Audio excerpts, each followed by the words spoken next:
ने दृढ़ इच्छा शक्ति का परिचय कराते हुए ऑपरेशन सिंदूर की सेना को परमिशन दी और हमारे वीर जवानों ने सटीकता बहादुरी के साथ पाक स्थित आतंकवादी अड्डों को चूर चूर करने का काम किया। वो घटना पर जो बहस हो रही है, इसमें हिस्सा लेने के लिए मैं खड़ा हुआ हूं। माननीय अध्यक्ष जी, सबसे पहले पहलगांव में जो नृशंस हत्या की गई निर्दोष नागरिकों की, धर्म पूछकर उनको मारा गया, इनके परिवार के सामने मारा गया और बड़ी बर्बरता के साथ ये हत्याएं की गई, इसकी मैं घोर निंदा करता हूं। और जो मारे गए हैं इनके परिजनों के साथ अत्यंत हृदय की गहराइयों से मैं संवेदना भी व्यक्त करना चाहता हूं। ऑपरेशन सिंदूर के जवाब में पाकिस्तान के हमारे नागरिक ठिकानों पर गोलीबारी की, इसमें भी कुछ नागरिक हताहत हुए, गुरुद्वारा भी टूटा, मंदिर भी टूटा। जो भी नागरिक उसमें घायल हुए हैं और जो हताहत हुए हैं, वो सभी के प्रति मैं पूरे सदन की ओर से गहरी संवेदना व्यक्त करना चाहता हूं। माननीय अध्यक्ष जी, कल से यहां पर पक्ष और विपक्ष दोनों की चर्चा चल रही है और स्वाभाविक है, जब इस तरह की नृशंस घटना घटे देश में, तब इस पर मुक्त चर्चा भी होनी चाहिए, चिंतन भी होना चाहिए, आगे न हो इसकी व्यवस्था की भी चिंता होनी चाहिए। माननीय अध्यक्ष जी, मैं विषय पर आने से पहले आपके माध्यम से सदन को और सदन के माध्यम से पूरे देश को ऑपरेशन महादेव जो कल एक हुआ है, इसकी जानकारी देना चाहता हूं। माननीय अध्यक्ष जी, कल ऑपरेशन महादेव में सुलेमान उर्फे फैजल जट, अफगान और जिब्रान, 3 आतंकवादी सेना, सीआरपीएफ और जम्मू कश्मीर पुलिस के संयुक्त अभियान में ऑपरेशन महादेव में मारे गए। और माननीय अध्यक्ष जी, ये जो सुलेमान है, ए श्रेणी का लश्कर तोयबा का कमांडर था। पहलगाम हमले में और गगनगिर आतंकी हमले में वो लिप्त था। इसके ढेर सारे सबूत हमारी एजेंसियों के पास है। अफगान ए श्रेणी का लश्कर तैयबा का आतंकवादी था और जिब्रान भी ए ग्रेड आतंकवादी था। और माननीय अध्यक्ष जी, मैं सदन को और सदन के माध्यम से पूरे देश को बताना चाहता हूं, जिन्होंने बैसरन घाटी में हमारे प्रवासियों को, नागरिकों को मारा था, ये तीनों आतंकवादी ये थे और तीनों मारे गए।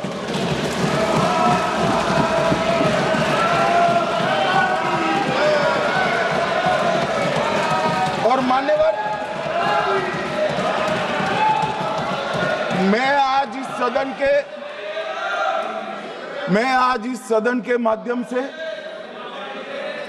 सेना के पैरा 4, सीआरपीएफ के सारे जवान जो अभियान में शामिल थे और जम्मू कश्मीर पुलिस के जो जवान थे, वो सभी को सदन और पूरे देश की ओर से बहुत बहुत साधुवाद देना चाहता हूं।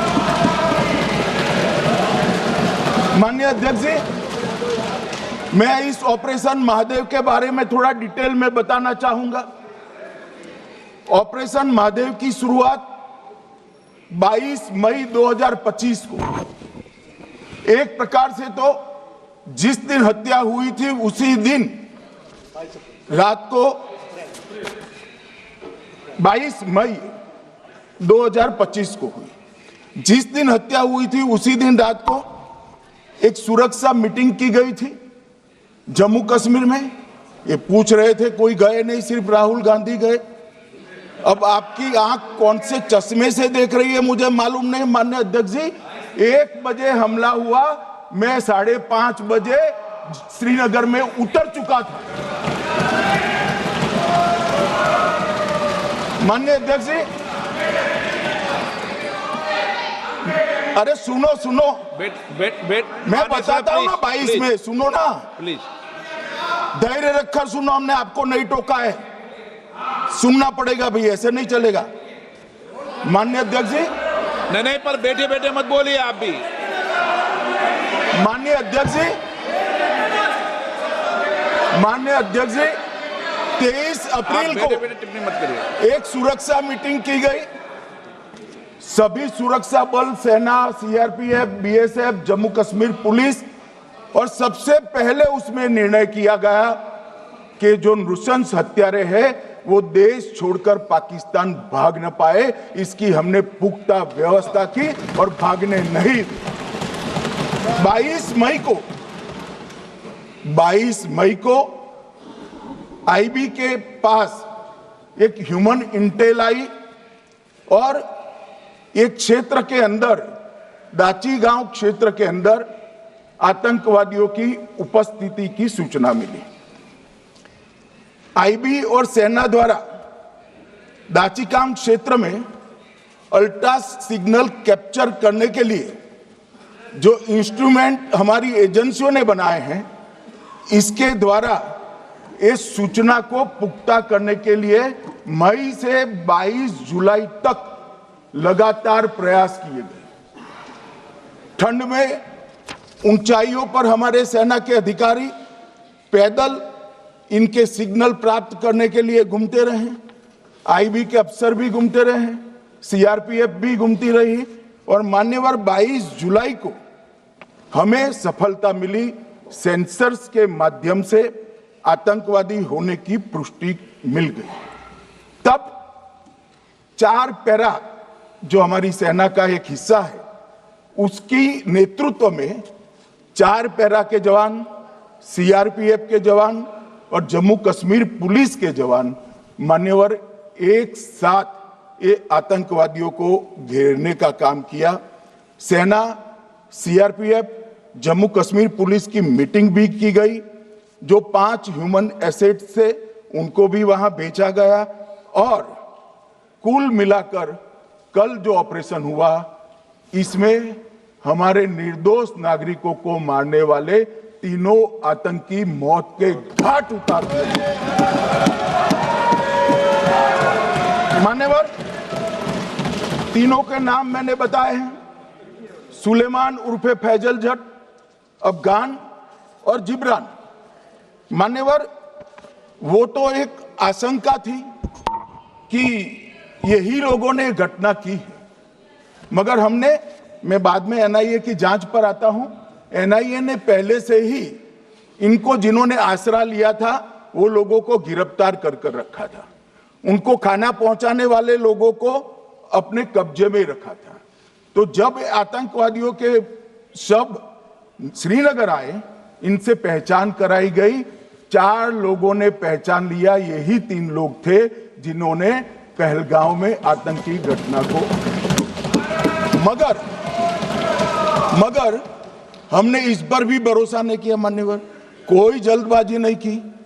हमने जो आतंकी घटना स्थान से कारतूस मिले थे, वो कारतूस का एफएसएल रिपोर्ट पहले से करा कर रखा था, और चंडीगढ़ सेंट्रल एफएसएल के अंदर बैलिस्टिक रिपोर्ट के आधार पर उनका रिपोर्ट तैयार था।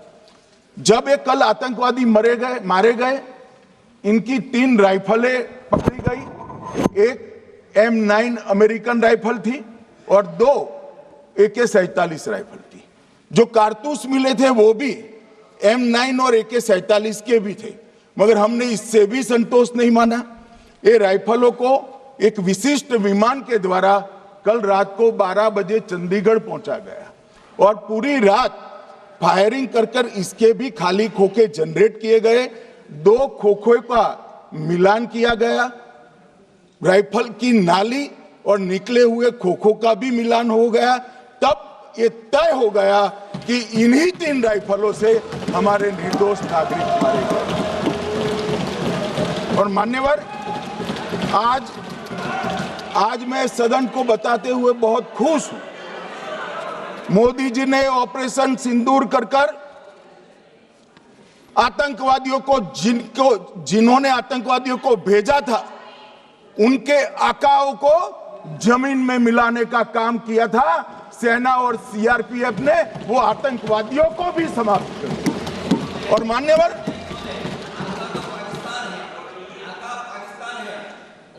कौन पाकिस्तान से आपकी बात होती है क्या?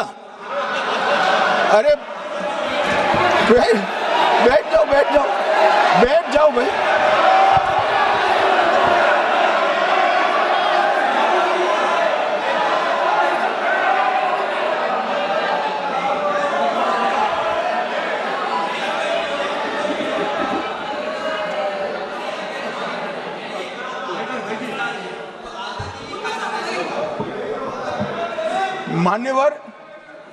मान्यवर, मैं बताता हूं कैसे इनके आका मारे गए, वो भी नाम के साथ बताता हूं, जगह के साथ बताता हूं, घंटे, मिनट और सेकंड के साथ बताता हूं।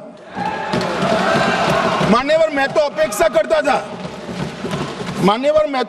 करता था कि जब एक सूचना सुनेंगे पक्ष विपक्ष में खुशी की लहर दौड़ जाएगी, मगर ये स्याही पड़ गई इनके चेहरे। ये क्या है मान्यवर, किस तरह की पॉलिटिक्स? भाई आतंकवादी मारे गए, आपको इसका भी आनंद नहीं है?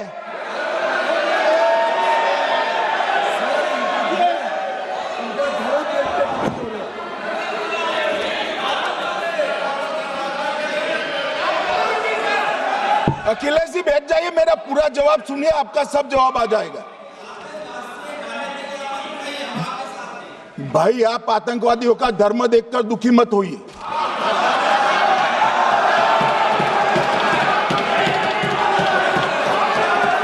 अखिलेश बैठ जाइए यार।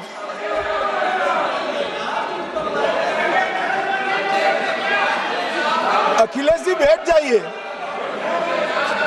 मान्यवर, किसी को संशय रखने की जरूरत नहीं है। बैलिस्टिक रिपोर्ट मेरे पास है, मेरे हाथ में है और 6 वैज्ञानिकों ने इसको क्रॉस चेक किया है। सुबह 4:46 पर फोन पर मुझे 6 ने वीडियो फोन पर कहा है कि 100% वही गोलियां हैं जो वहां चलाई। मान्यवर, ये हमारे देश की सेना, सीआरपीएफ और जम्मू कश्मीर पुलिस, ये तीनों का एक साझा बहुत बड़ा कामयाबी है, जिस पर 140 करोड़ को नाज होना चाहिए, देश की जनता को नाज। मान्यवर, मैं तो गया था वहां पर जब ये घटना हुई। दूसरे दिन इनके परिजनों को मिला था। 6 दिन की शादी वाली बच्ची विधवा होकर मेरे सामने खड़ी थी। आज तक मैं वो दृश्य नहीं भूल सकता।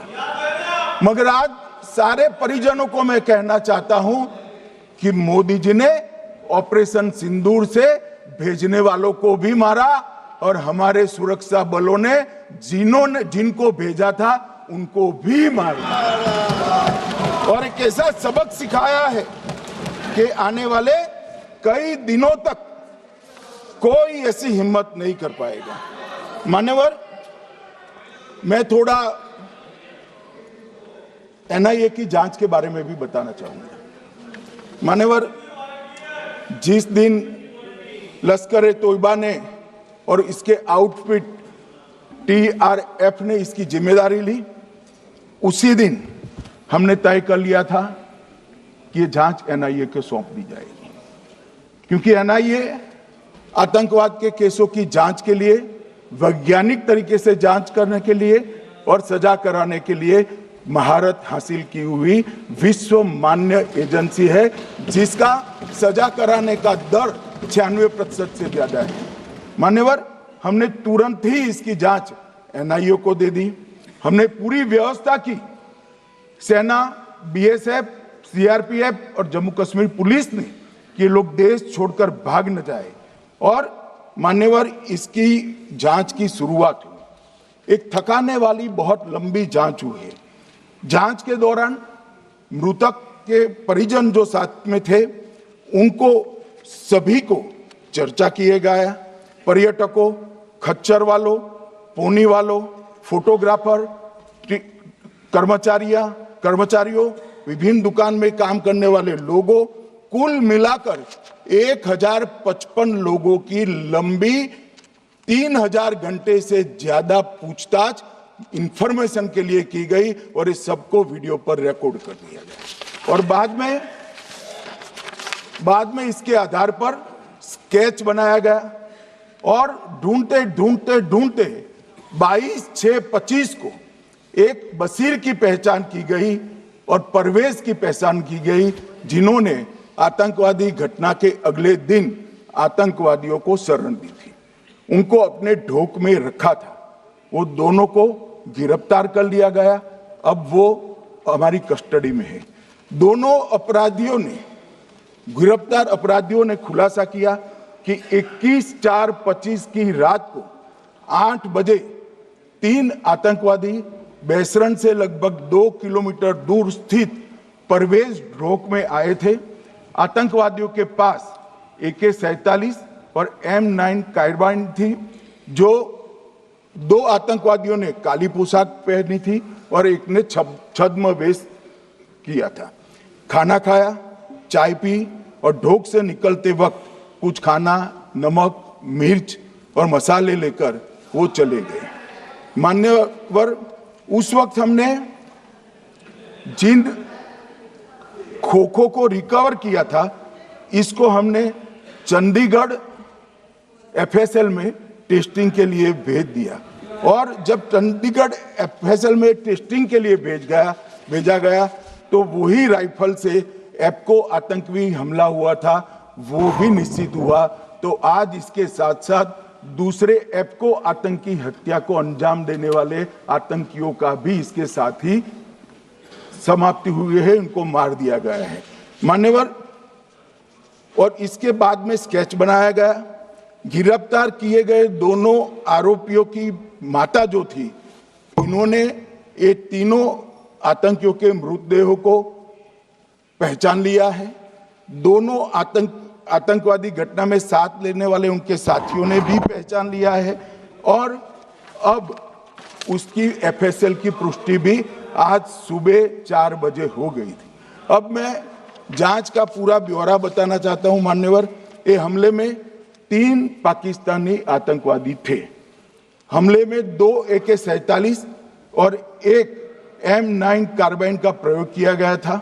और अब जो पकड़े गए हैं, इसके सुलेमान के कारण एप्को का मामला भी आज रिजॉल्व हो रहा है और आतंकवादियों को पनाह देने वाले 2 स्थानीय लोगों को भी इस केस में पकड़ लिया गया है। अब मान्यवर, कल पूछते थे कहां से आए, कहां गए, किसकी जिम्मेदारी है। भाई, जिम्मेदारी हमारी ही है। हम सरकार में हैं, हमारी ही जिम्मेदारी है। मगर मैं पूछता हूं, जब आप सरकार में थे तब क्या क्या हुआ था, इसकी जिम्मेदारी किसकी थी और क्यों निर्वहन नहीं किया, वो भी बाद में पूछूंगा। जरा धीरज से सुनना। मगर मान्यवर, मुझे एक बड़ा दुख हुआ। कल इस देश के पूर्व गृह मंत्री चिदंबरम जी ने सवाल उठाया कि क्या प्रूफ है कि ये आतंकवादी पाकिस्तान से आए। और मान्यवर, कब उठाया? जब संसद में चर्चा होने वाली थी। क्या कहना चाहते हैं चिदंबरम साहब? किसको बचाना चाहते हैं? पाकिस्तान को बचाकर आपको क्या मिलेगा? वो ये कह रहे हैं कि और क्या है? मत जवाब दो ना तुम।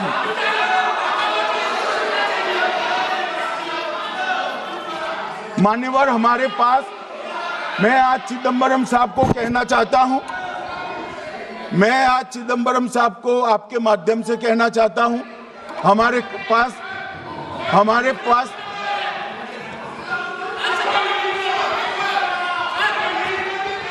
मान्यवर, हमारे पास प्रूफ है, वो भी मैं सदन के सामने रखना चाहता हूं कि तीनों पाकिस्तानी थे। 3 में से 2 के पाकिस्तान के वोटर नंबर भी आज हमारे पास उपलब्ध है। मान्यवर, ये राइफलें हैं, ये राइफलें भी हमारे पास उपलब्ध है। इनके पास से जो चॉकलेटें मिली हैं, वो चॉकलेटें ढोक में से मिली, वो भी पाकिस्तान की बनाई हुई चॉकलेट है। मान्यवर, ये कहते हैं कि पाकिस्तानी नहीं थे, इसका मतलब पूरी दुनिया के सामने इस देश का एक पूर्व गृह मंत्री पाकिस्तान को क्लीन चिट दे रहा है।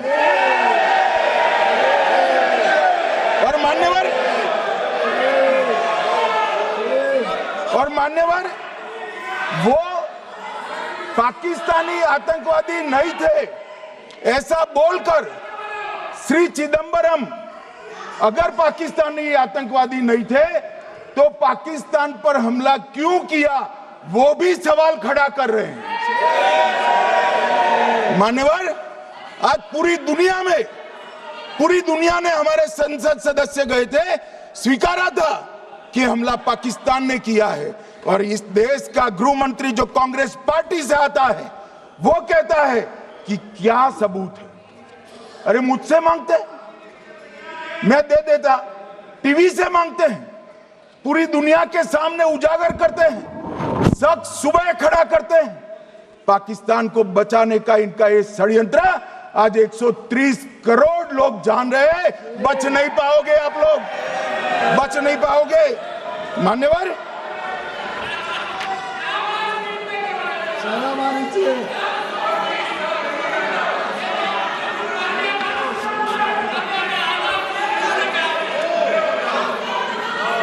मान्यवर, अब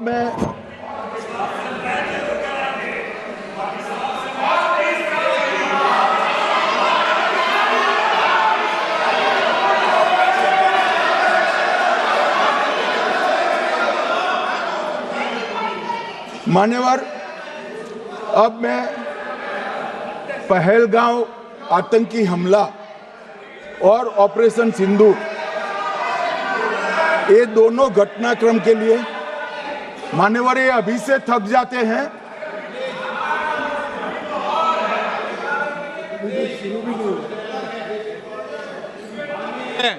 प्लीज बैठिए।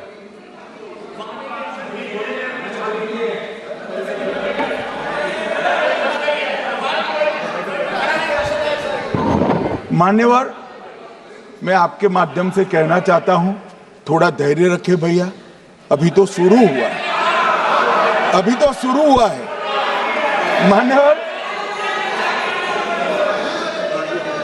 मैं पहलगांव आतंकी हमला और ऑपरेशन सिंदूर के बारे में पूरा घटनाक्रम बताना चाहता हूं। कल ढेर सारे सवाल उठाए। वैसे तो मुझे लगता था कि कल रक्षा मंत्री जी के भाषण के बाद शायद कांग्रेस पार्टी सपोर्ट में भाषण देना शुरू करेगी और अगर थोड़ी बहुत जनता की इच्छा की परख होती तो वो ही करते, मगर नहीं करा, क्योंकि रक्षा मंत्री जी ने बहुत बारीकी से ऑपरेशन सिंदूर की सफलता, इसकी जरूरियात, इसकी प्रासंगिकता और इसके परिणाम, इसके बारे में बहुत अच्छे तरीके से सदन के माध्यम से पूरी देश की जनता के सामने रखा जाता। मगर फिर भी उन्होंने बहुत सारे सवाल किए। अब सवाल किए हैं तो मुझे जवाब देना भी पड़ेगा, उनको सुनना भी पड़ेगा। मान्यवर, मैं पूरा घटनाक्रम बताना चाहता हूं।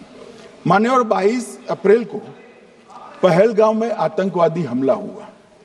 इसमें 26 लोग मारे गए, 25 भारतीय और 1 नेपाली नागरिक।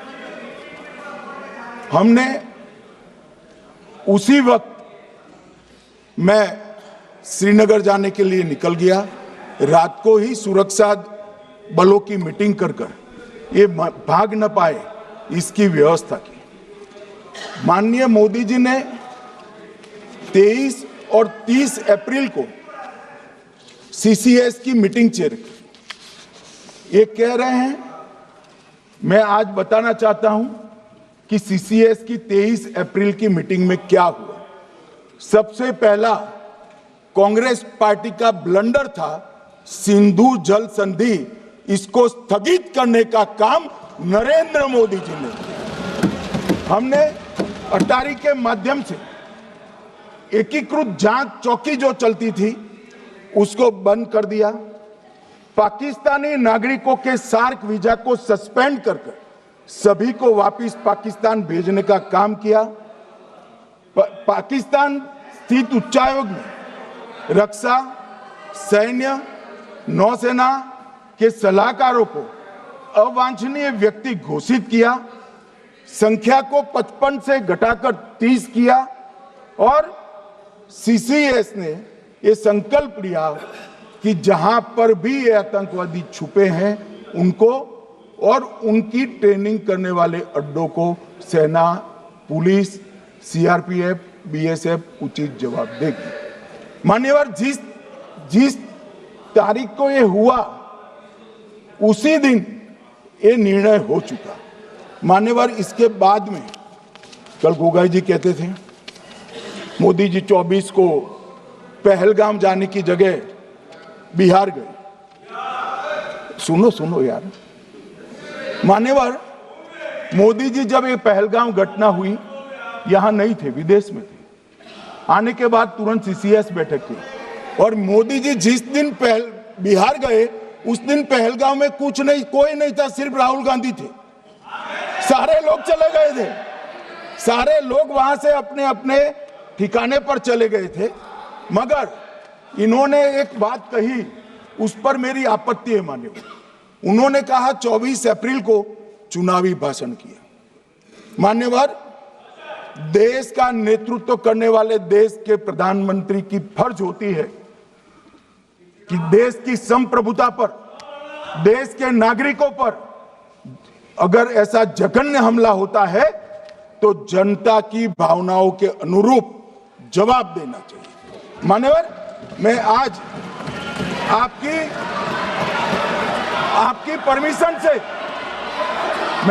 परमिशन से मोदी जी के बिहार भाषण के कुछ अंश पढ़ना चाहता हूं। कोट अनकोट है। 22 अप्रैल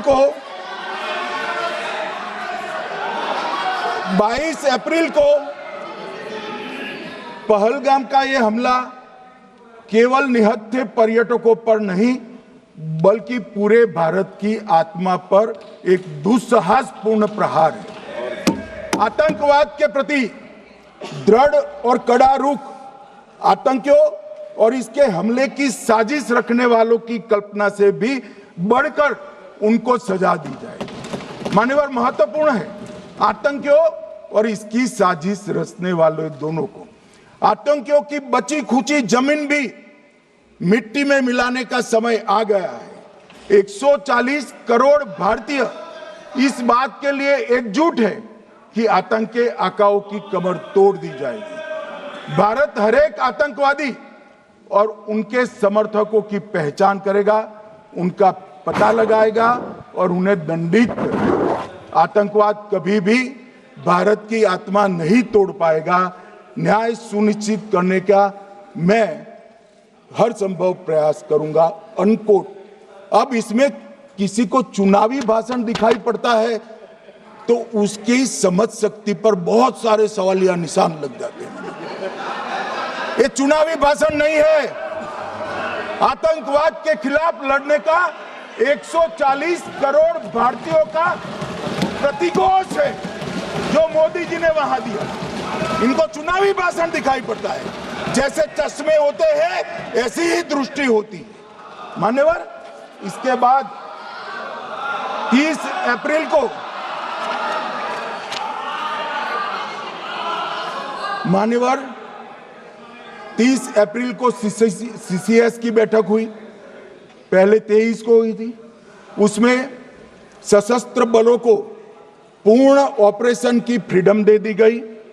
प्रधानमंत्री मोदी जी ने सीसीएस की उपस्थिति में रक्षा मंत्री, एनएसए और सेनाओं के प्रमुख के साथ बैठकर पूर्ण ऑपरेशनल फ्रीडम देने का काम किया और इसके बाद ये ऑपरेशन सिंदूर हुआ।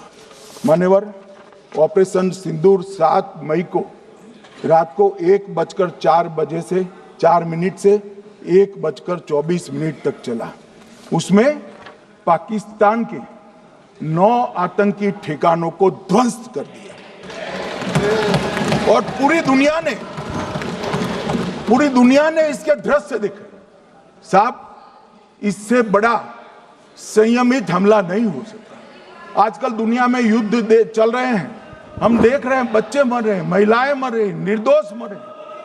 हमने 9 आतंकी अड्डों को समाप्त किया, परंतु एक भी सिविलियन नहीं मारा गया, केवल और केवल आतंकी मारे। स्थान थे मरकज सुभान अल्लाह बहावलपुर, मरकज तैयबा मुरीद के, महमूना जाया कैंप सियालकोट, अरे नाम सुनो काम में आएंगे, सरजाल camp Sialkot, Sawai Nala camp Muzaffarabad, Syedna Bilal camp Muzaffarabad, Gulpur camp Kotli, Barnala camp बिंगबर्ग और अब्बास कैंप कोटली। मान्यवर, सर्जिकल स्ट्राइक और एयर स्ट्राइक में हमने पाक ऑक्यूपाई कश्मीर में ही हमला किया, एक प्रकार से भारत के हिस्से पर ही हमला किया। पाक ऑक्यूपाई कश्मीर हमारा ही, तो हमने तो हमारे हिस्से में हमला किया। मगर इस बार 100 किलोमीटर अंदर घुसकर पाकिस्तान की भूमि पर आतंकवादियों को तबाह करने का काम। और मान्यवर, ये आतंकी के ठिकानों पर हमला हुआ, इसमें मारा कौन गया?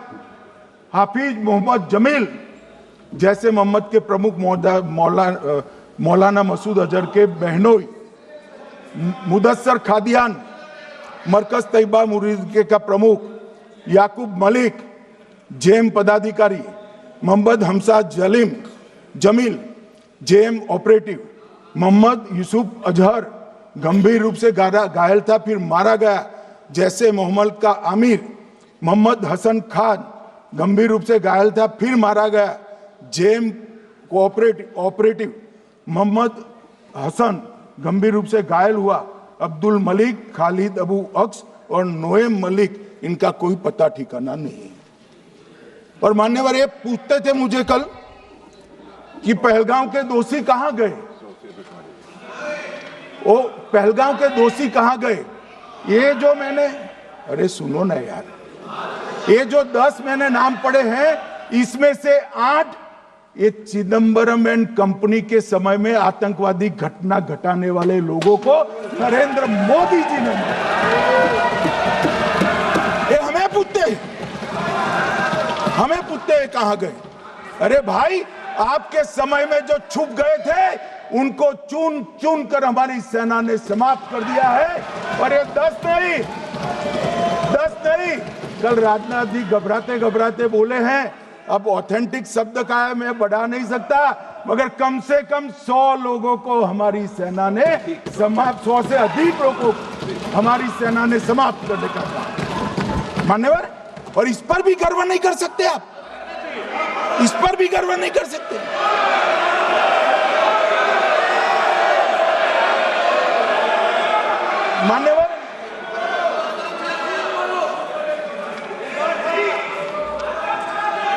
मान्यवर, 7 मई को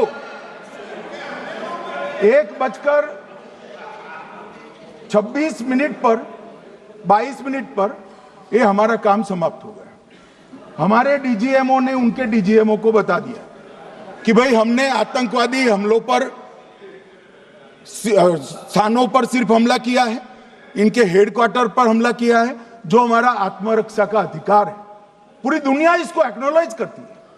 ऐसा नहीं हो सकता है मनमोहन सिंह के समय की तरह कि वो आकर मारेंगे और हम चुपचाप बैठे रहेंगे और जाकर चर्चा करेंगे।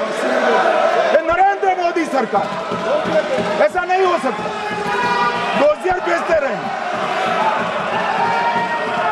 मान्यवर, उरी में हमला हुआ, हमने सर्जिकल स्ट्राइक किया। पहलगाम में हमला हुआ, एयर स्ट्राइक करा, और अरे पुलवामा में हुआ, एयर स्ट्राइक करा, और पहलगाम में हमला किया। 100 किलोमीटर अंदर जाकर 9 अड्डों और 100 से ज्यादा आतंकवादियों को समाप्त। मान्यवर, अब देखें, हमने तो हमला किया था पाकिस्तान स्थित टेररिस्ट ठिकानों पर। अब पाकिस्तान से गलती हो गई। टेररिस्ट ठिकानों पर जो हमला किया था उसको वो अपने पर का हमला मान बैठे और पूरी दुनिया में कहते थे कि हमारा टेररिज्म से कोई लेन देन नहीं है। ये तो अब ऐसे ही ग्रुप करते, हम तो विक्टिम है, जो मनमोहन सिंह ने सर्टिफाइड भी कर दिया था कि ये भी विक्टिम है। मान्यवर, मगर दूसरे दिन इनकी श्रद्धांजलि का कार्यक्रम हुआ और पाकिस्तान को मालूम नहीं पड़ा कि ये पूरी दुनिया देखेगी। सेना के आला अफसर उनके नमाजे जनाजा में उपस्थित हुए, उनके जनाजे को कंधा दिया और ये सारे आतंकवादियों के जनाजे के जुलूस के अंदर पाकिस्तानी सेना, इनके अफसर, आईएसआई के अफसर, वहां की पुलिस के अफसर अश्रुभीनी आंख के साथ जुड़े थे। और मान्यवर, ये सिंदूर ने पाकिस्तान को पूरी दुनिया में एक्सपोज कर दिया कि पाकिस्तान के अंदर टेररिज्म, स्टेट स्पॉन्सर्ड टेररिज्म है। ये पूरी तरह से, मान्यवर, पूरी तरह से एक्सपोज हो गया। 8 मई को पाकिस्तान ने हमारे रिहायशी इलाकों में हमला किया, हमारे सेना के अड्डों पर हमला किया, मगर एक भी मिसाइल से उनका कुछ नुकसान नहीं कर पाई। बहुत नजदीक से की हुई गोलाबारी के कारण हमारे एक गुरुद्वारा टूटा, एक मंदिर टूटा, कुछ हमारे नागरिक हताहत हुए।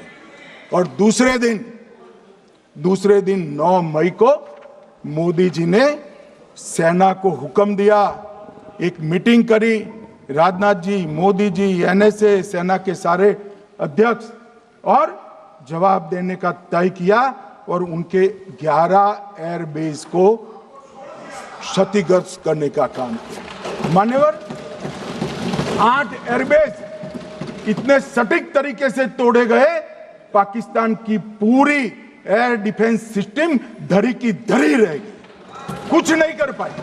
नूर खान चकलाला एयरबेस तोड़ दिया गया, मुरीद तोड़ दिया गया, सुगुर्दा तोड़ दिया गया, रफीकी तोड़ दिया गया, रहीम यार खान तोड़ दिया गया, जकोबाबाद तोड़ दिया गया, सुक्कुर और भोलारी भी तोड़ दिए। और सुक्कुर, लाहौर, अरिफवाला, चुनेन, जकोकाबाद और नया चोर, ये 6 रडार सिस्टम भी उनके पूरी तरह से ध्वस्त कर दिए। 2 surface to air guided weapon Lahore और ओकारा में इनका जखीरा भी समाप्त कर दिया गया। और मान्यवर, ये हर चीज में पॉलिटिक्स करते, हर चीज में। जब उन्होंने हमारे रिहायशी इलाकों पर हमला किया, फिर भी हमने इनके रिहायशी इलाकों पर हमला नहीं किया, सिर्फ इनके एयरबेस और एयर डिफेंस सिस्टम को निशाना बनाया और उनकी आक्रमण करने की क्षमता को पंगु कर रख दिया। हमारी पूरी सेना, पूरी वायुसेना, पूरी नौसेना अक्षुण्ण थी और उनकी हमला करने की क्षमता को हमने छिन्न विछिन्न कर दिया। पाकिस्तान के पास शरण में आने के अलावा और कोई चारा ही नहीं था। इसलिए मान्यवर, इसलिए 10 मई को डीजीएमओ ने, पाकिस्तान के डीजीएमओ ने भारत के डीजीएमओ को फोन किया और 5 बजे हमने इस संघर्ष को विराम किया। अब मान्यवर,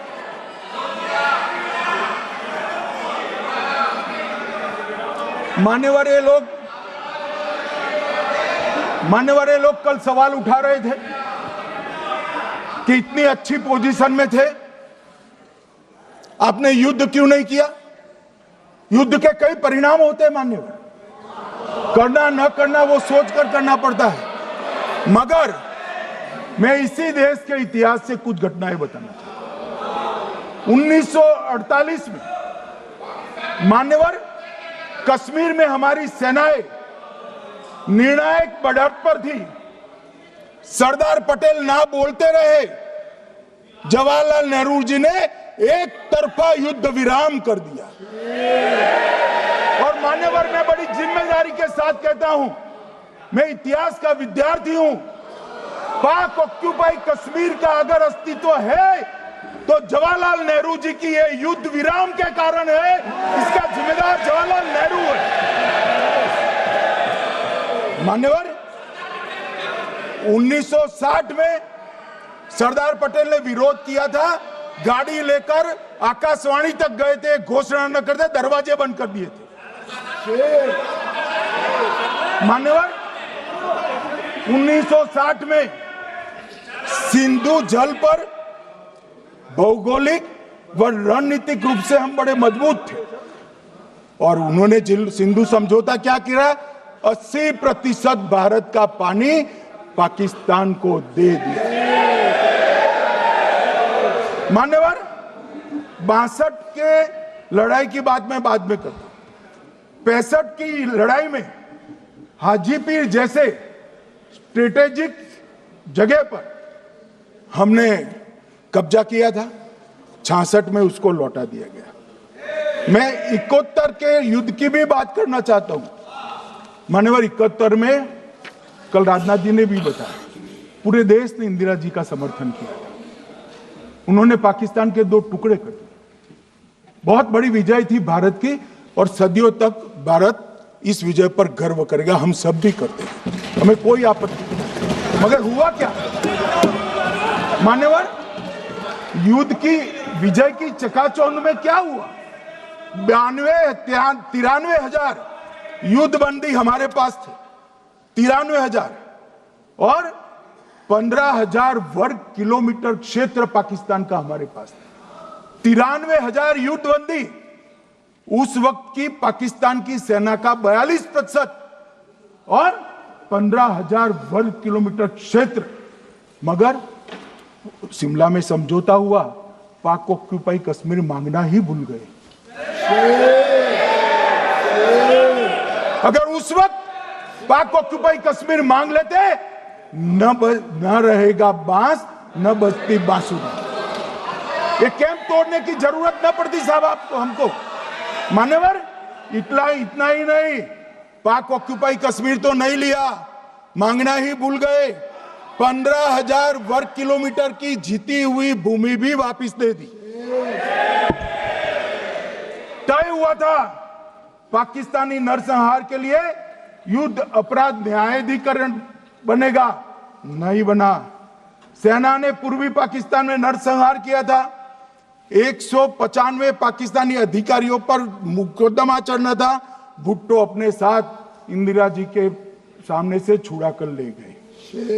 जनरल मानेक शॉ का एक कोट अनकोट कहता हूं, जनरल मानेक शॉ का, जो एक प्रकार से आर्किटेक्ट माने जाते हैं बांग्लादेश विजय के, इन्होंने कहा कि भुट्टो ने भारत के नेतृत्व को मूर्ख बनाया।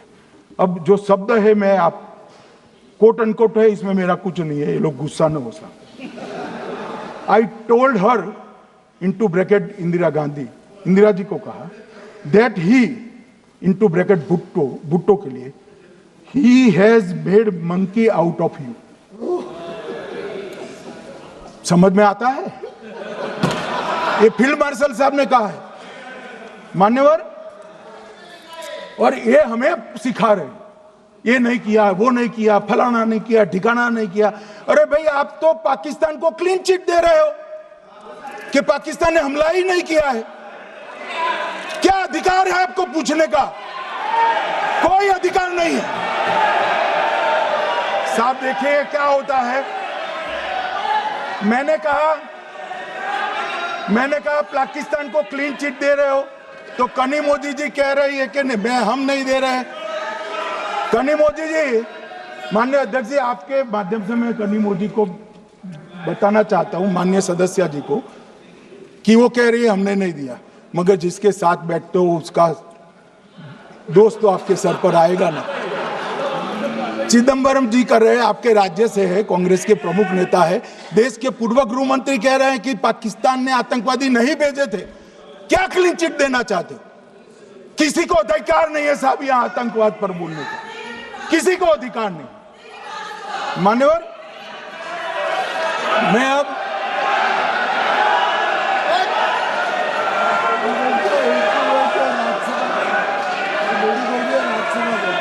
मान्यवर, मैं उनको बताना चाहता हूं, अभी आधा भी नहीं हुआ है, जरा सुनो।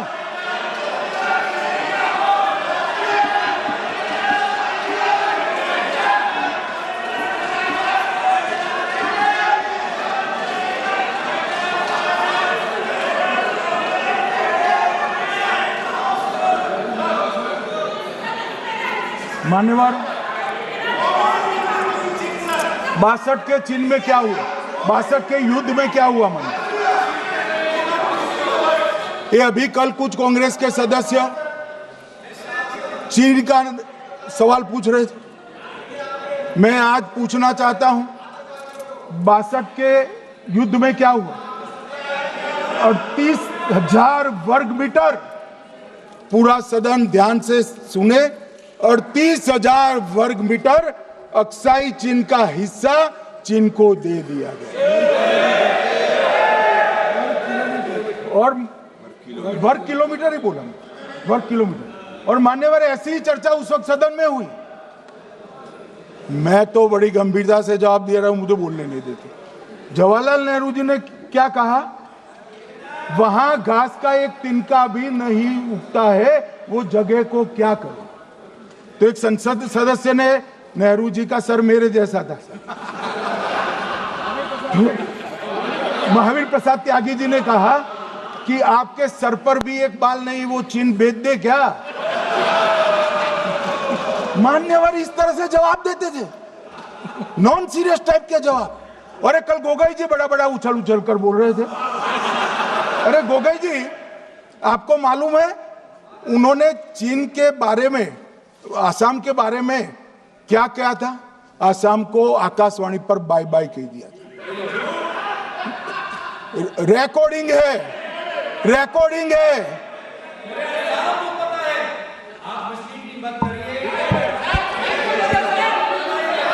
मान्यवर, मैं भी सहमत हूं, मैं भी सहमत हूं, पूरे आसाम को पता है। मान्यवर,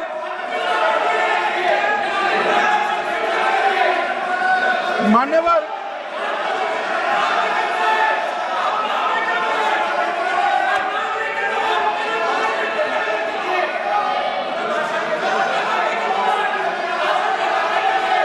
मान्यवर, मुझे मालूम है पूरे आसाम को पता है, इसीलिए तो वो विरोध पक्ष में बैठे हैं वहां पर आसाम में, पूरे आसाम को पता है। और मान्यवर,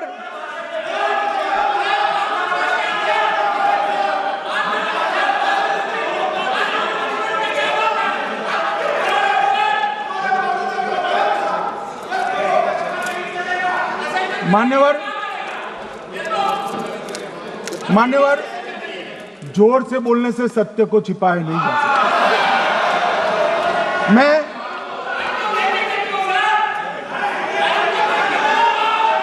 मान्यवर, मैं selected works of Jawaharlal Nehru series volume 29 पृष्ठ 231 पर से एक जवाहरलाल नेहरू जी के पत्र को कोट करना चाहता हूं।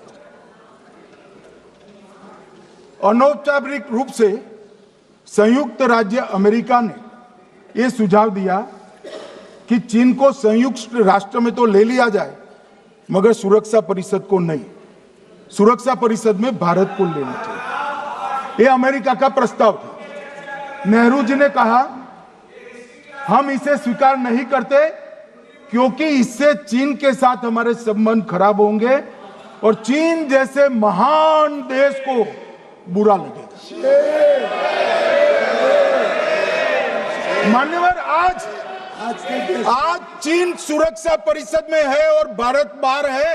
मोदी जी प्रयास करें अंदर ले जाने का। इसका कारण जवाहरलाल नेहरू का ये स्टैंड है।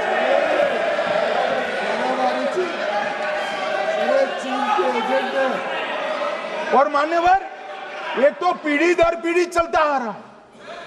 राजीव गांधी फाउंडेशन ने चीन के साथ एमओयू कर दिया। अब कहते नहीं है कि एमओयू में क्या था, ये तो बताओ भाई, क्या एमओयू किया था राजीव गांधी फाउंडेशन ने? और जब डोकलाम में हमारे सेना के जवान चीन की सेना के सामने आंख में आंख डालकर बैठे थे, वो चीन के राजदूत के साथ राहुल गांधी मीटिंग कर रहे थे। ये मान्यवर, ऐसा नहीं है। जवाहरलाल नेहरू, सोनिया गांधी, राहुल गांधी, तीन पीढ़ी तक के चीन का प्रेम उतरता जा रहा है। मान्यवर,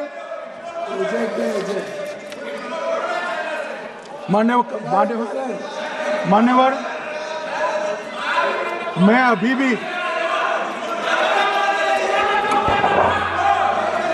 भी एक बात इस महान सदन के माध्यम से देश की जनता को कहना चाहता हूं, जो मेरी मान्यता है। ये सारी आतंकवाद की जड़ पाकिस्तान है और पाकिस्तान कांग्रेस पार्टी की भूल है। पार्टीशन स्वीकार न करते, पाकिस्तान कभी न होता। इन्होंने पार्टीशन को स्वीकार कर देश को तोड़ा है।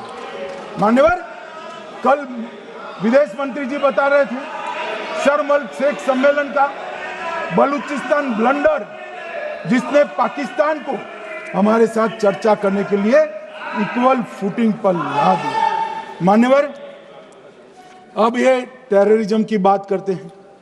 मैं इसमें भी पूरे देश की जनता को टेररिज्म की विगत 20 साल की स्थिति से अवगत कराना चाहता हूं।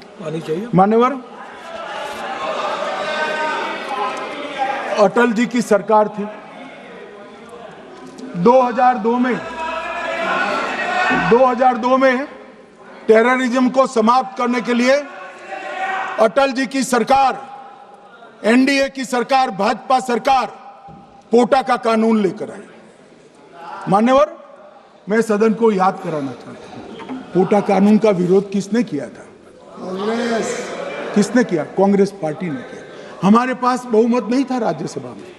मजबूरन हमने कानून को घिर गया, मजबूरन संयुक्त सत्र बुलाना पड़ा और पोटा कानून संयुक्त सत्र में पारित हुआ। देश नहीं भूल सकता मान्यवर। और पोटा कानून को रोककर आज भी कांग्रेस पार्टी के नेता जब बोले तब कहे, पोटा कानून को रोककर किसको बताना चाहते थे आप? किसको बचाना चाहते थे? पोटा तो आतंकवादियों के खिलाफ था। पोटा को रोककर अपनी वोट बैंक का उल्लू सीधा करने के लिए आप आतंकवादियों को बचाना चाहते। और मान्यवर, 2004 में अटल जी की सरकार गई, मनमोहन सिंह, सोनिया गांधी की सरकार आई। आते ही पहला काम क्या किया मान्यवर? पहली ही कैबिनेट में पोटा कानून को रद्द कर दिया।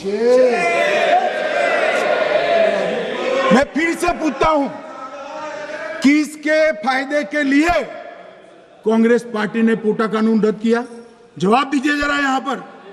और मान्यवर, इसके बाद क्या हुआ? 2004 के दिसंबर में पोटा कानून रद्द हुआ। 2005 में अयोध्या में रामलल्ला के टेंट पर हमला हुआ, आतंकवादी मारे गए। मुंबई लोकल ट्रेन 2006-5 में रामलल्ला पर हमला। 6 में मुंबई ट्रेन में बम धमाके 187 लोग मारे गए। 2006 डोडा उधमपुर में हिंदुओं पर हमला, 34 लोग मारे गए। 2007 हैदराबाद 44 लोग मारे गए। 2007 यूपी लखनऊ वाराणसी 13 लोग मारे गए। रामपुर सीआरपीएफ कैंप, वहां पर हमला हुआ 2008 में, 2008 में श्रीनगर के आर्मी के काफिले पर हमला हुआ, 10 सुरक्षा बल मारे गए। मुंबई आतंकी हमला 2008 में हुआ, 246 लोग मारे गए। जयपुर में 8 बम धमाके हुए, 64 लोग मारे गए। 2008 में अहमदाबाद में 21 बम धमाके हुए, 57 लोग मारे गए। दिल्ली में 2008 में 5 धमाके हुए, 22 लोग मारे गए। और पुणे की जर्मन बेकरी 17 लोग मारे गए। वाराणसी में 10 में धमाका हुआ, 11 में मुंबई में 3 धमाके हुए, 27 लोग मारे गए। अब मैं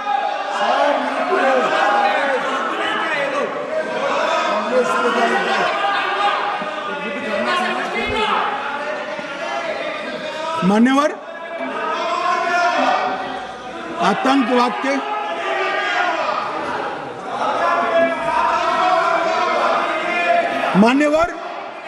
आतंकवाद के खिलाफ लड़ाई होती, कभी वो हमला करते हैं, मगर सवाल ये है कि इन्होंने 5 से 11 के बीच में 27 जघन्य हमले किए, 1000 के करीब लोग मारे गए। आपने क्या किया? क्या किया आपने? जवाब दीजिए, क्या किया? और मैं राहुल गांधी जी को चैलेंज देना चाहता हूं, इन्होंने इस आतंकवादी हमलों के खिलाफ उनकी सरकार ने जो कदम उठाए, यहां खड़े रहकर हिम्मत से बताए देश की जनता को, कुछ नहीं किया मान्यवर।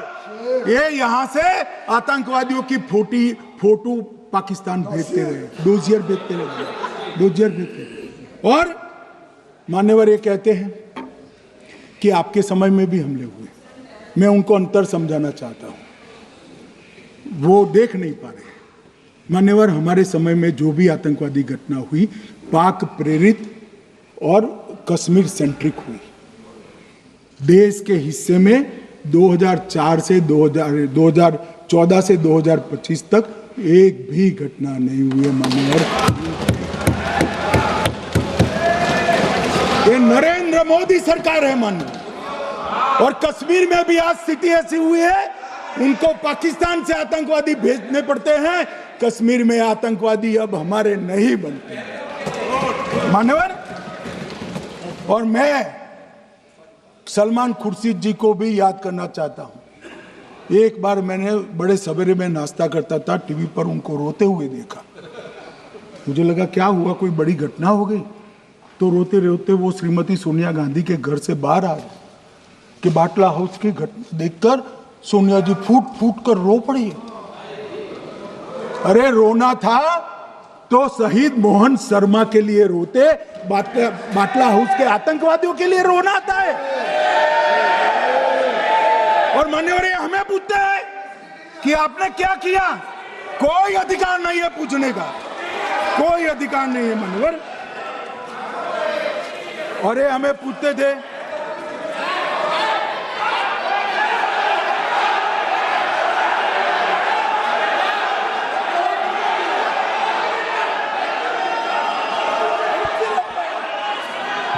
मान्यवर, अभी 25% बाकी।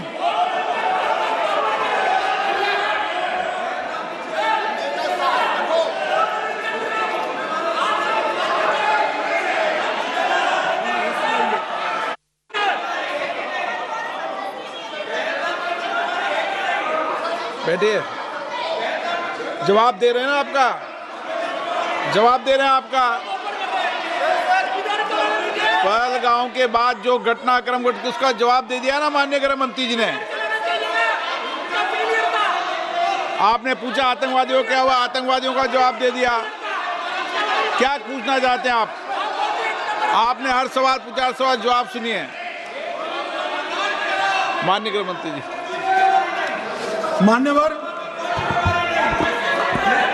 मान्यवर, इन लोगों को कल ऐसा था कि ये जो बेसरन के गुनहगार है वो पाकिस्तान भाग गए, तो बड़े आवाज से पूछते थे भाग गए भाग गए भाग गए, गृह मंत्री क्या करता है, जिम्मेदारी ले। हमारी तो सेना ने ठोक दिया, सीआरपीएफ ने ठोक दिया मान्यवर। अब मेरा तो जवाब बनना ना देता है ना वो मांगना बनता है। मगर मैं उनको कुछ पूछना चाहता हूं।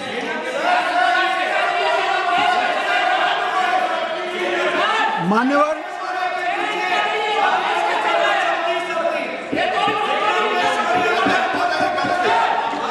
प्लीज, मारेगी तो सेना है ना, सेना अब ऐसे भी मारेगी ना, तो वो भी ये कह रहे हैं सेना और सीआईएसएफ ने मारा।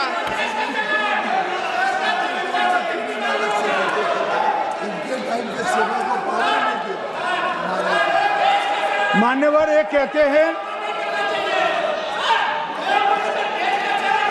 साहब इसको बिठाओ जरा।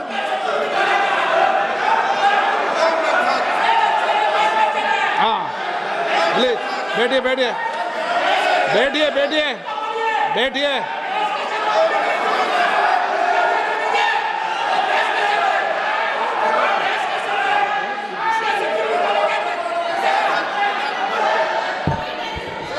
सबको मान्यवर, ये लोग मुद्दा उठाना चाहते हैं तो जरूर उठाए।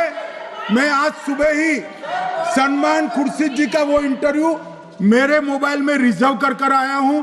आप जब भी कहोगे ये पूरे टीवी पर बताने के लिए मैं तैयार हूं। सेव कर आया हूं। इनकी इच्छा है तो कल एक समय तय करिए, यहां बता दीजिए चारों टीवी में, और देश की जनता भी देख लो।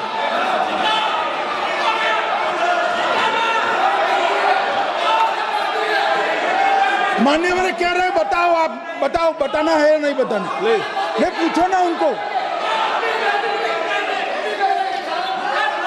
Please please.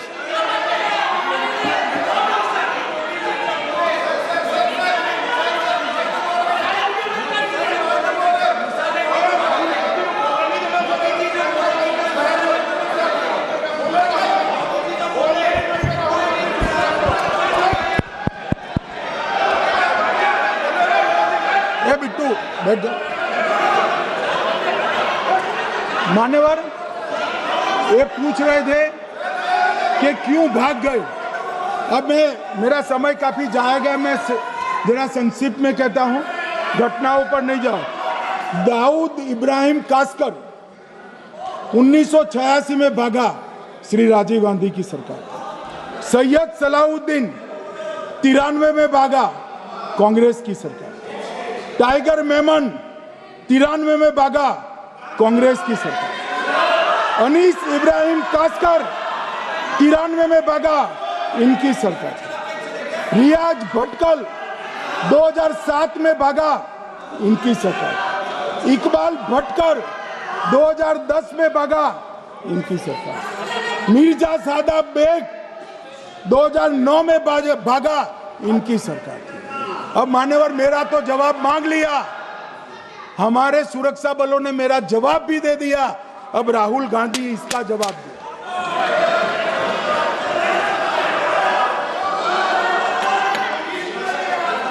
मान्यवर अब मैं कश्मीर के विषय में मैं बात करना चाहता हूं। कल कहते थे कि गृह मंत्री ने भाषण किया था कि 370 की कलम जाएगी तो आतंकवाद कम हो जाएगा। क्या हो? मान्यवर मेरा हिसाब देना बनता है। हम भारतीय जनता पार्टी के कार्यकर्ता हैं, ये नरेंद्र मोदी जी की सरकार है, हम जवाबदेह होते हैं जनता के प्रति, संसद के प्रति और देश के हितों के प्रति। मैं आज देश की जनता के सामने 2004 से 14 और 2015 से 25 10 साल का लेखा जोखा रखना चाहता हूं। 2004 से 14 में अखंड सोनिया मनमोहन की सरकार थी 10 साल की, और 15 से 25 अखंड रूप से नरेंद्र मोदी जी की सरकार। कश्मीर में टेरर इंसिडेंट 7217 हुए थे 2004 से 14 में। 70% की कमी के साथ 2150 हो गए 1525। नागरिकों की मृत्यु 2004 से 14 में 1770 हुई, 2015 से 25 में कम होकर 357 हो गई, 80%।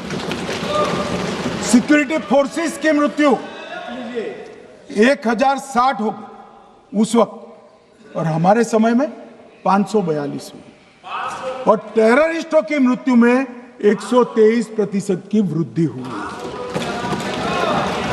ये हमें पूछ रहे हैं क्या हुआ? आंकड़े से भाग नहीं सकते भाई, आंकड़े से भाग नहीं सकते।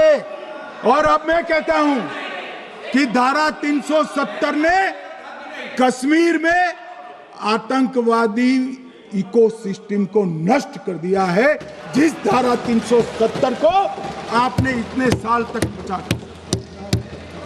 हमने जीरो टेरर प्लान बनाया है, एरिया डोमिनेशन प्लान बनाया है, मल्टी लेवल डिप्लॉयमेंट किया है, सुरक्षा जेलें बनाई हैं, 98% ट्रायल अब वीडियो पर हो रहे हैं, हमने संचार साधन बसाए हैं, और 702 फोन विक्रेता जेल में डाले, 2667 सिम कार्ड बन गए। हमने, एक जमाना था साहब 10-10 हजार लोगों के जनाजे निकलते थे, पूरे देश ने घटनाएं देखी होगी, बुरहान वानी मर गए, फला मर गए, ढिका मर गए, 10-10 हजार। अब जो मारा जाता है उसको वही दफना दिया जाता है। किसी भी आतंकवादी को उसका महिमा मंडन करने के लिए जनाजे की इजाजत नरेंद्र मोदी के शासन में नहीं। मान्यवर, आतंकवादियों के सगे वाले और समर्थक चुन चुन कर हमने नौकरियों से निकाले, पासपोर्ट रद्द कर दिए हैं, गवर्नमेंट कॉन्ट्रैक्ट रद्द कर दिए हैं, 75 से ज्यादा आतंकी समर्थकों को कोर्ट से ऑर्डर लेकर सरकार से बर्खास्त कर दिया गया है। बार काउंसिल उनके समर्थकों से भरी थी, सस्पेंड कर नया लोकप्रिय चुनाव हमने कराया है। मान्यवर, कई संगठन बैन करे, मैं बाद में बताता हूं। विशेष यूएपीए अदालतें बनाई हैं, लगभग मार्च 22 से 25 के बीच में यूएपीए के 2267 मामले हमने जब्त किए हैं, दर्ज किए हैं, 374 कुर्की किए हैं। और परिणाम क्या है मान्यवर? ये पूछ रहे हैं परिणाम क्या है? शुतुरमुख वृत्ति से अगर मिट्टी में सर रखकर बैठोगे तो कुछ नहीं, सूर्य भी नहीं दिखेगा। मान्यवर, परिणाम आया है। पहले ऑर्गेनाइज टाउन पेल्टिंग साल की 2654 होती थी एवरेज इनके समय। कितनी मान्यवर? 2654 पथराव होते हैं, 2024 में 0 हो गए। मान्यवर, ऑर्गेनाइज हड़ताल पाकिस्तान से ऐलान करते थे, घाटी बंद रहती थी। पाकिस्तान की भी हिम्मत नहीं है, घाटी में भी हिम्मत नहीं है। इनके समय में साल में 132 दिन घाटी बंद रहती थी, अब ऑर्गेनाइज हड़ताल 3 साल से 0 है। मान्यवर, टाउन पेल्टिंग में नागरिकों की मृत्यु हर साल 112 होती थी, 3 साल से नागरिकों की मृत्यु 0 है। मान्यवर, जख्मी होते थे 6235 लोग टाउन पेल्टिंग में, आज 0। मान्यवर, आज मैं बताता हूं, एक समय में हुर्रियत के नेताओं को यहां वीआईपी ट्रीटमेंट मिलती थी, हुर्रियत के साथ चर्चा करते थे, और ये हुर्रियत वाले आते थे, रेड कारपेट पूरा रोड खाली कर सीधा आता था, और मनमोहन सरकार के दूत इनके साथ चर्चा करते थे। सारे हुर्रियत के कंपोनेंट हमने बैन कर दिए हैं, सारे जेल की सलाखों के पीछे। हम कोई हुर्रियत से बात करना नहीं चाहते। मैं सदन में नरेंद्र मोदी जी की नीति दोहराना चाहता हूं। हुर्रियत टेररिस्ट संगठनों के आउटफिट है, हम इनसे बात नहीं करेंगे।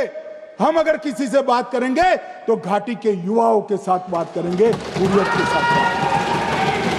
मान्यवर, चुनाव के दौरान डर का माहौल होता था, अब 98.3% मतदान हुआ पंचायत चुनाव। कांग्रेस की बंद बहिष्कार का समय बंद हो गया। सेपरेटिस्ट बात करना चाहते थे, अब वो नहीं कर सकते। और मान्यवर 2019 के बाद हमने कितने संगठन बैन करे, मैं बोलना चाहता हूं, थोड़ा समय चाहिएगा मान्यवर।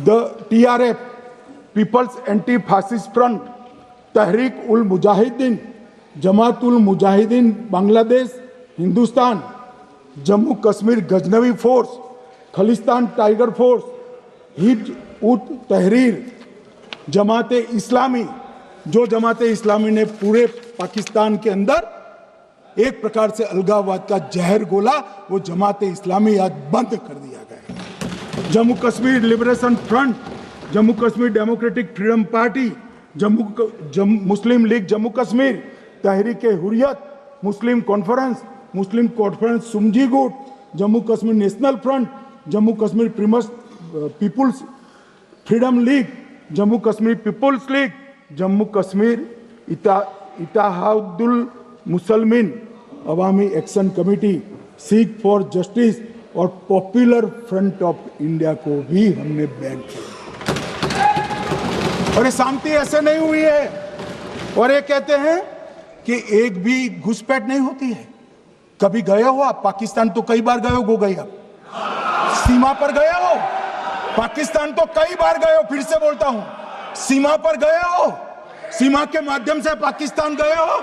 हमारे जवानों की कठिनाई देखो साहब, -43 डिग्री में पहाड़ पर रहकर नदी नालों के बीच में चौकी करते हैं। कोई घुस गए तो क्या हुआ? कोई घुस गया वो बचेगा नहीं। यहां हम उसको या तो अरेस्ट करेंगे या तो एनकाउंटर में वो मारा जाएगा, बचेगा कोई नहीं। इनको सीमा की भौगोलिक कठिनाइयां मालूम नहीं। वहां मान्यवर कई नदी नाले हैं, वेग से पानी आता है, -46 डिग्री टेम्परेचर है, नीचे सुरंगें बनाते हैं। और ये तो ऐसे कह रहे हैं घुस गए। अरे भाई, आपके मन में तो, आपके समय में तो घुसने की जरूरत ही नहीं थी। आप बुलाते थे वीजा देकर, क्यों घुसेंगे? घुसने की जरूरत ही, जैसे आप पाकिस्तान जाते हो वैसे वो यहां आते। मानवर, अब ये कैसे हमें पूछ सकते हैं? मान्यवर,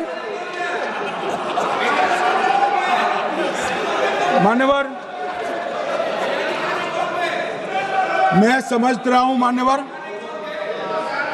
मान्यवर मैं समझ रहा हूं,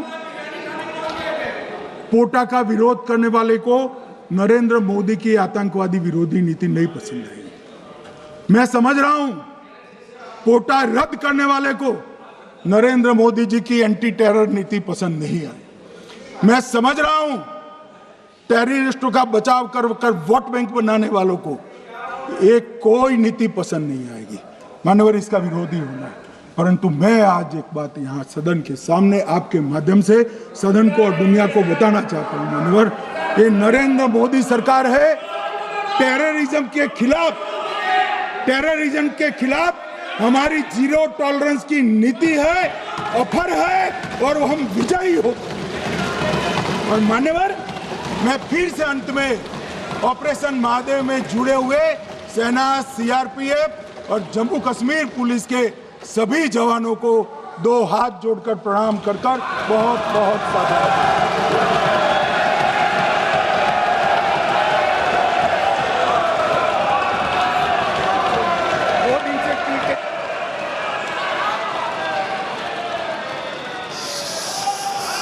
श्रीमती के कनिमोजी, आप उसके बाद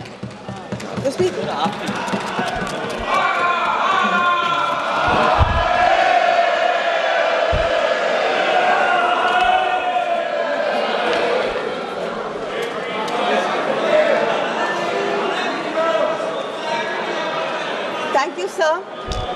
I take this opportunity. Sir, the house is not in order.